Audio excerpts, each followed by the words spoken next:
So just a couple things about the way I've got this set up. So first off, if you hit button 7, this will always take you to the home screen where the faders are always on the, and so I've got channels 9 through 24 on the faders right now, and I've got these preset buttons set up to be to get me to monitor mixes on faders real quick. So if this is mix 1, you can see it on the faders, and then I'll go to 2, which is mix 2, 3, 4, and then back to home is my house mix. So again, 1, 2, 3, 4, and then 7 takes me home to the house mix. Now another thing that's cool about this, if you press the effects button, you'll see the graph EQs that are routed in, and then if I also use my, so there's the graph for monitor mix 1, there's 2, there's 3, there's 4, 5, and 6 are in-ears, they don't really have anything on them, and then there's 7. And if I press actually the select button for the main mixer here, and then I press the effects as well, I can see the graph EQ for the house. So that kind of helps with that. And then if you turn on your mute groups, I've got mute groups at the top labeled, but you have to turn them on. You can't really see it here, so I can get the phone to focus. There we go. And then you can use the buttons across here to mute things. Especially useful are you can't really see it, but if I can get it, there we go. Especially useful are the last two, which is your delay and your reverb.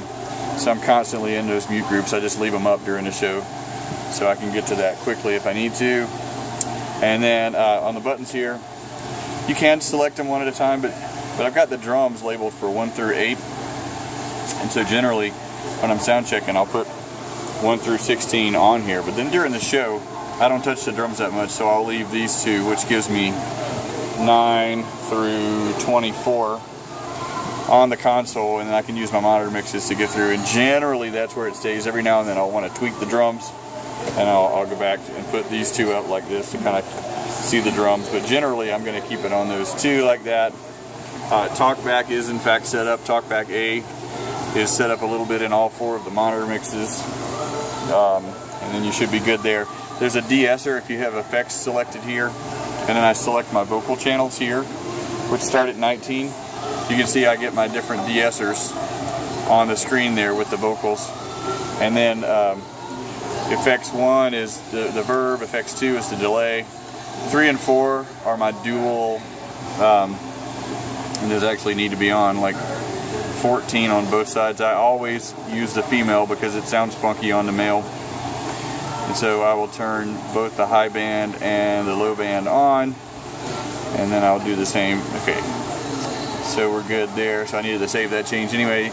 And there's the graph EQs if you need to mess with them. You can also put the graph EQs on the faders by pressing graph EQ on the faders.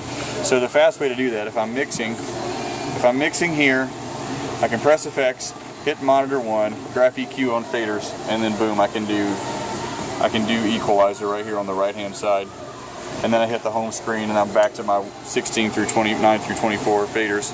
It's a quick way to get around the board rather than trying to do some of the other functions the way they are.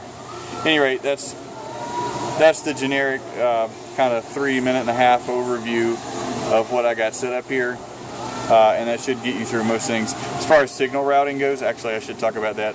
You should always see the blue icon for the Midas input box here on the top, and you should always see the black icon for the Behringer outputs on the end, and you're always going to route your inputs from AES like that, and it will get you 1 through 24. And I've got the card inputs on the, and actually we could use the 8 channels from the console to get us up to 32 channels if we needed them. But I don't have that set up yet. I'm probably going to set that up in the future, and it'll probably be in there. But at any rate, aux outputs, the card output is just set up to direct record 1 through 24 off the preamps. If you wanted to hook a USB cable to it and record off of it, you can. I think that's everything. Oh, house music. House music is, you hit USB here, input, and then it's aux 5 and 6. You'll see the lights blinking. You'll know that's your house music. And so that's all good. It's very quick to get to that. And then obviously the main gas over here on the right. So I think that's everything.